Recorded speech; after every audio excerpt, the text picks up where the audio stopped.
and gentlemen, I'm honored to address the United Nations General Assembly once again. I congratulate His Excellency Mr. Volkan Bozkır on his election as the President of the 75th session of the General Assembly. We also appreciate the skillful leadership of the outgoing President, His Excellency Tijani Mohammad Bande, especially during the COVID-19 crisis. We commend the leadership of the Secretary General in these extremely turbulent times. Mr. President, since my government assumed office, our consistent effort has been to fundamentally transform Pakistan. We envisage Naya Pakistan to be modeled on the principles of the state of Medina, established by a holy prophet, Muhammad sallallahu alaihi wasallam.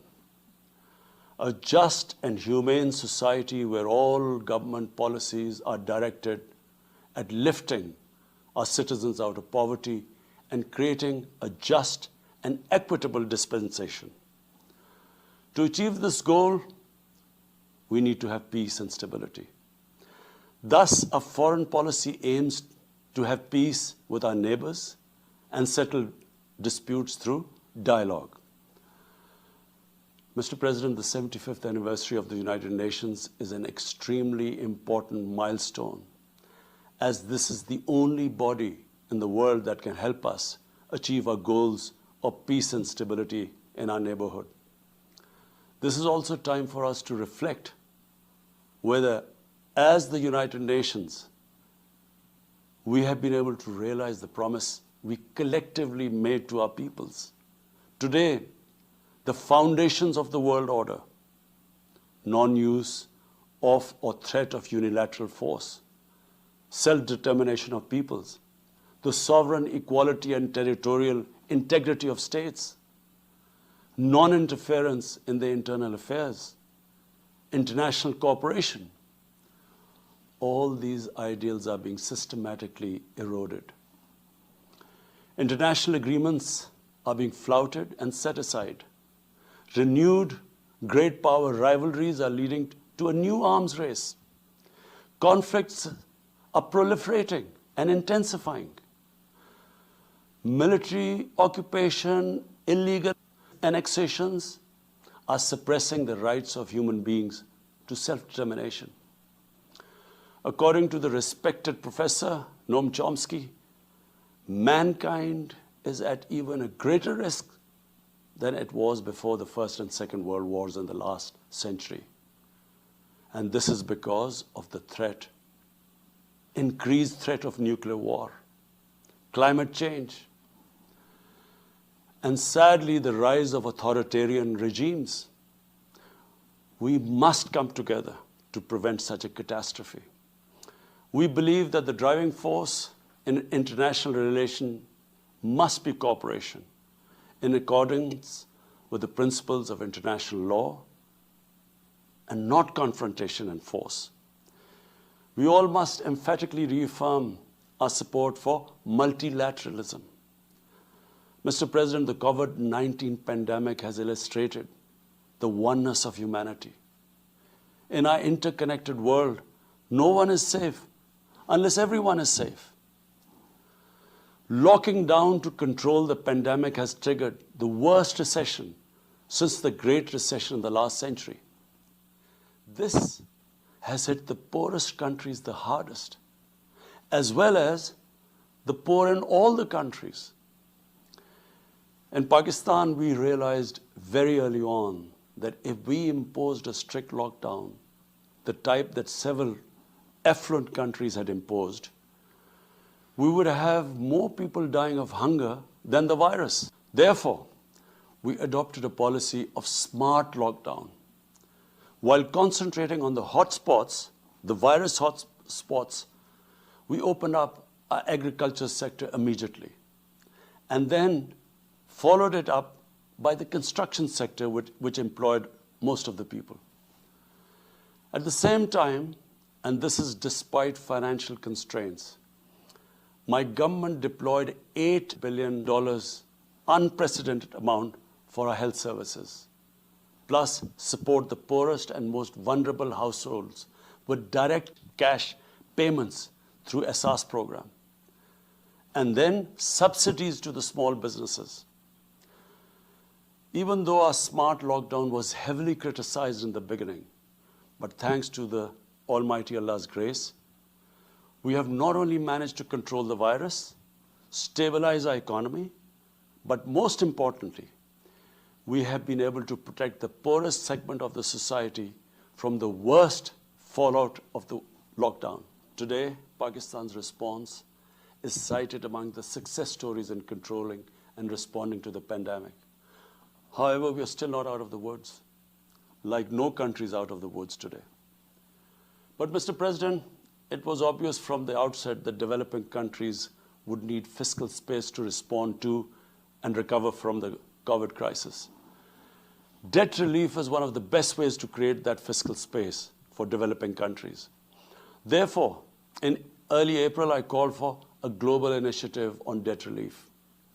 We appreciate the G20's official debt suspension initiative and the emergency and rapid financing offered by the IMF, World Bank, Asian Development Bank, and UN agencies. This, however, is not going to be enough.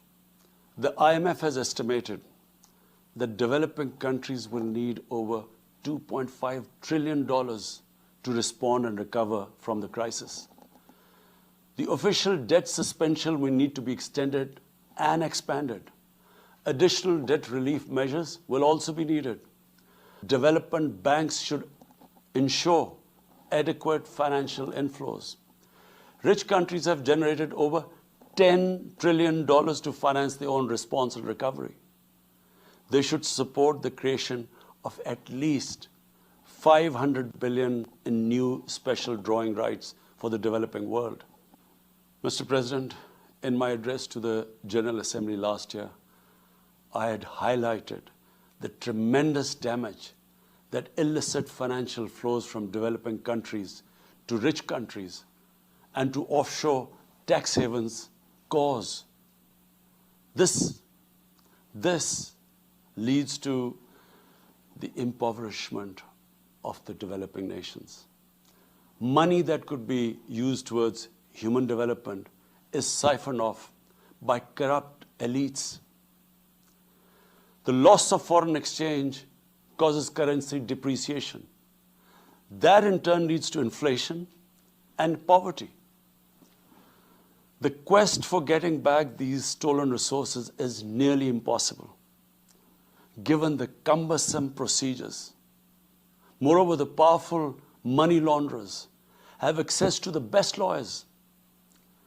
And sadly, because they are the beneficiaries, there is a lack of political will in the rich countries to curb this criminal activity. Mr. President, if this phenomena is unaddressed, it will continue to accentuate the inequality between the rich and the poor nations, and eventually will spark off a bigger global crisis, a far bigger global crisis than the present migration issue poses. The rich states cannot hold forth on human rights and justice when they provide sanctuary to money launderers, to their looted wealth. There are robust anti-money laundering and anti-terror financing regimes. I call upon this Assembly to take the lead in efforts to build a global framework to stem the illicit financial flows and ensure speedy repatriation of stolen wealth. It is important to realize that the aid that flows from rich countries to the developing world is minuscule compared to the massive outflows by our corrupt elites. Mr. President, this year, I must again reiterate the threat posed to mankind due to climate change. Unprecedented fires in Australia, Siberia, California, Brazil. Unprecedented floodings in various parts of the world. Record temperatures, even in the Arctic Circle. This should make all of us worried for our future generations. Commitments made through the Paris agreements must be fulfilled. In particular, the commitment to mobilize $100 billion annually as climate finance. Pakistan's contribution to carbon emissions is minimal, but it is one of those countries most affected by climate change. Yet, we have decided to take the lead as we consider addressing climate change a universal responsibility. We have launched an extremely ambitious program to plant 10 billion trees in the next 3 years as a contribution to mitigating the effects of climate change. Mr. President, the pandemic was an opportunity to bring humanity together. Unfortunately, it has instead fanned nationalism, increased global tensions, and given rise to racial and religious hatred and violence against vulnerable minorities in several places. These trends have also accentuated Islamophobia. Muslims continue to be targeted with impunity in many countries. Our shrines are being destroyed. Our Prophet Muhammad sallallahu alaihi wasallam insulted. The Holy Quran burnt. And all this in the name of freedom of speech. Incidents in Europe, including republication of blasphemous sketches by Charlie Hebdo, are recent examples. We stress that willful provocations and incitement to hate and violence must be universally outlawed. This assembly should declare an international day to combat Islamophobia and build a coalition to fight the scourge that splits humanity. Mr. President, the one country in the world today where I'm sad to say the state sponsors Islamophobia, and that is India. The reason behind this is the RSS ideology that unfortunately rules India today. This extremist ideology was founded in the 1920s.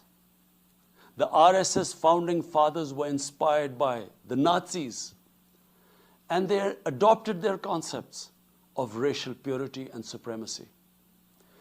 While the Nazis' hate was directed at the Jews, the RSS directs it towards the Muslims and to a lesser extent, the Christians.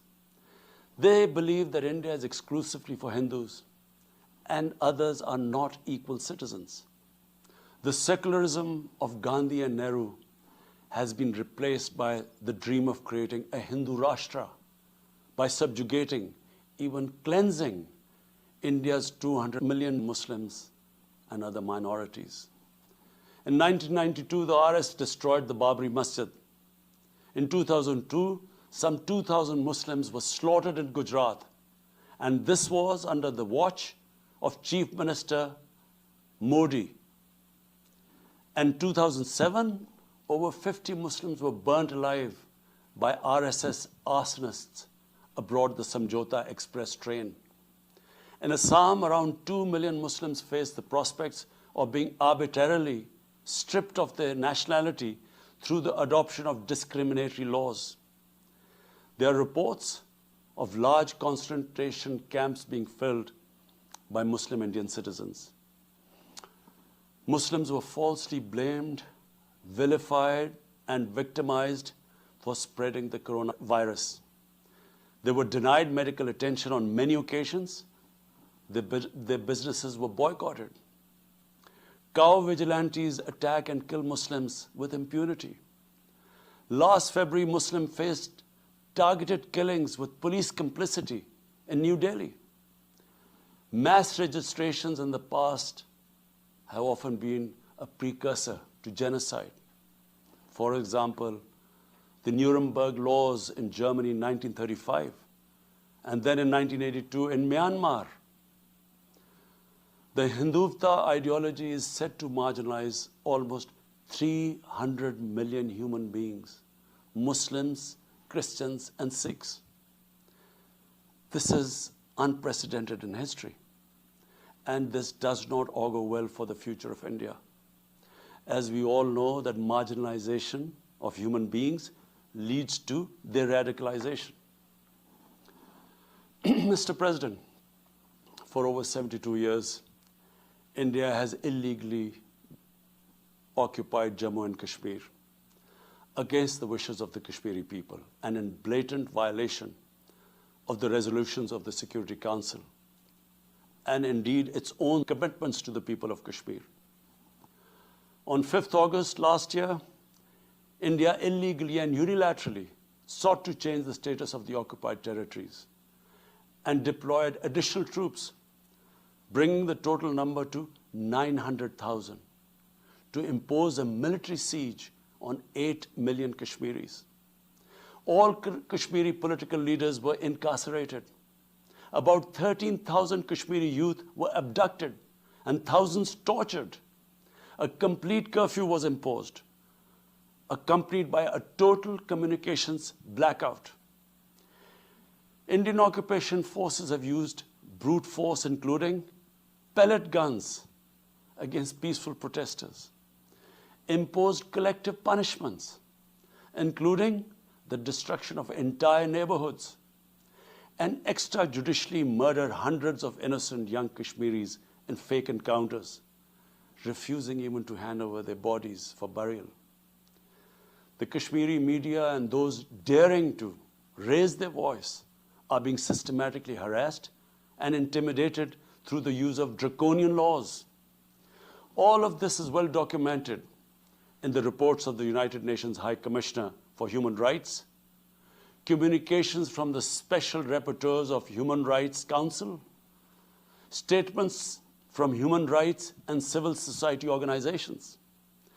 The international community must investigate these grave violations and prosecute the Indian civil and military personnel involved in state terrorism and serious crimes against humanity being perpetrated, I'm sad to say, with complete impunity. The objective of this brutal campaign is to impose what the RSS BJP regime has itself called the final solution for Jammu and Kashmir.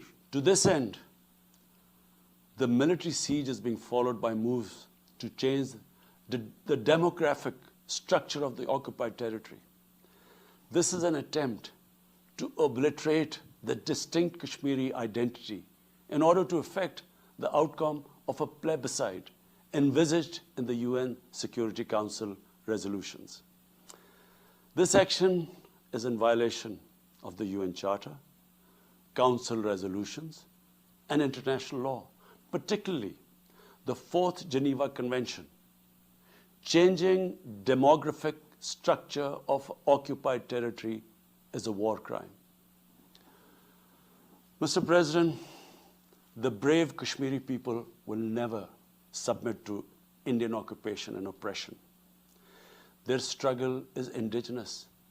They are fighting for a just cause, and generation after generation have laid down their lives to rid themselves of Indian occupation. The government and people of Pakistan are committed to standing by and supporting their Kashmiri brothers and sisters in the legitimate struggle for self-determination. Mr. President, in order to divert attention from its illegal actions and atrocities in Indian-occupied Jammu and Kashmir, India is playing a dangerous game of upping the military ante against Pakistan in a nuclearized environment. Despite constant Indian provocations and ceasefire violations along the line of control and the working boundary, targeting innocent civilians, Pakistan has exercised maximum restraint. We have consistently sensitized the world community about a false flag operation and another ill-conceived misadventure by India. My parents, Mr. President, were born in the colonial India, and I was the first generation that grew up in an independent Pakistan. I want to make it clear that any attempt by the fascist totalitarian, RSS-led Indian government to aggress against Pakistan will be met by a nation that will fight for its freedom to the end. Mr. President, there will be no durable peace and stability in South Asia until the Jammu and Kashmir dispute is resolved on the basis of international legitimacy. Kashmir has been rightly described as a nuclear flashpoint. The Security Council must prevent a disaster conflict and secure the implementation of its own resolutions, as it did in the case of East Timor. The Council has considered the situation in Jammu and Kashmir 3 times in the past year. It must take appropriate enforcement actions.